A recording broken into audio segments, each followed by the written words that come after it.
Oh, hey everyone. Sorry about this.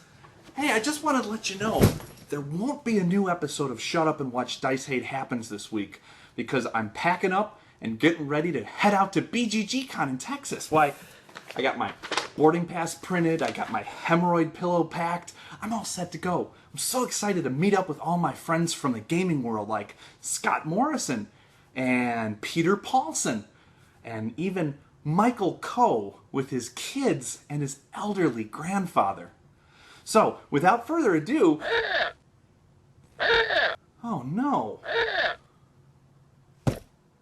Not now. I'll be right back.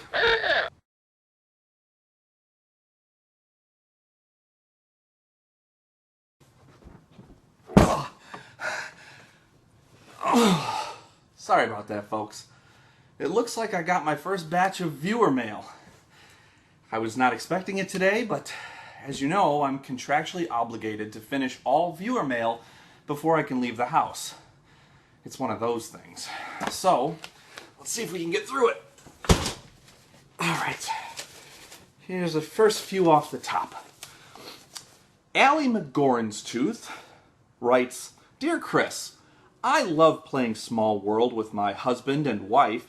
What are the best races and abilities to use in the game? You know, that question comes up a lot.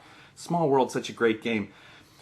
There's a lot of good combinations, but I find that the best combination of race and ability to use are the ones that give you lots of people and also have an ability that helps you beat the other players. Oh, look at this. Here is a drawing sent to us from little 29-year-old Ken Grazier from Ohio. Look at that. That must be me rolling dice. Thanks, Kenny. Alright, let's see. John Stevenson from Cambridge, New Mexico says, Dear Chris, isn't Rise of Augustus just a gussied-up version of bingo? It's a good question, John, and I'll counter it with a question of my own. Isn't Catan just a gussied-up version of Mexican-trained dominoes? Devin Stockweather from California writes, How many expansions to Dominion are there? Well, Joe, I'll give you a clue. Pencil 3.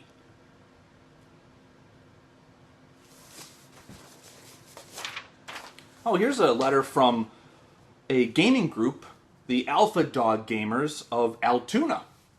It says, We believe games should have a good theme. Those that don't are for babies. Splendor, for example, is just a mechanic and a game engine with no discernible theme, and the art is inconsequential, and Monopoly is the worst, and everyone who likes these games is not a true gamer, and blah, blah, blah, blah, blah, blah, blah, blah. Clavon Huffers Gratingsford writes, Hi, Chris. What was the first Tiny Epic game? BGG is down, and I'm trying to settle a bet with myself. Well, Clavon, most people would answer Tiny Epic Kingdoms, but they would actually be wrong. The very first Tiny Epic game was actually Twilight Imperium 3 in an Altoids tin, released by Galoob in 1959. Tough to find today. Might have to use the eBay. Jason Brenner from Inside a Crashing Plane writes, People always talk to me about Euro games and Ameritrash games. What do these terms mean to me? And can you please tell me which one I should like better? That's a great question, Jason, and I want to take a minute to talk about this. See, you don't need to choose between Euro games and Ameritrash. Why, each type has its own merits. In fact, looking at the word Ameritrash, you'll find that merit is right in the middle. And Eurogame is just an anagram for tolerance. So you should feel happy playing either one. And Ameritrash is better. Here's a letter from Elise Packard from Miami Beach, Wyoming. She asks, Isn't Roll For It just a rehash of Yahtzee or Las Vegas?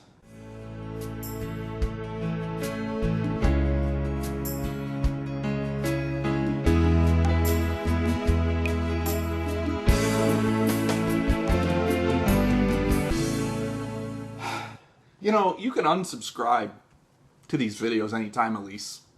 Why don't you do it right now? Why did Rampage change its name? Can you please talk me through the exact plot of Time Stories? How do I swear using a concept board? You know, I'm beginning to think there may be a few too many letters here. I don't think I can get to them all in time. And sadly, I think that means I don't think I'm going to make it to BGG CON this year, folks.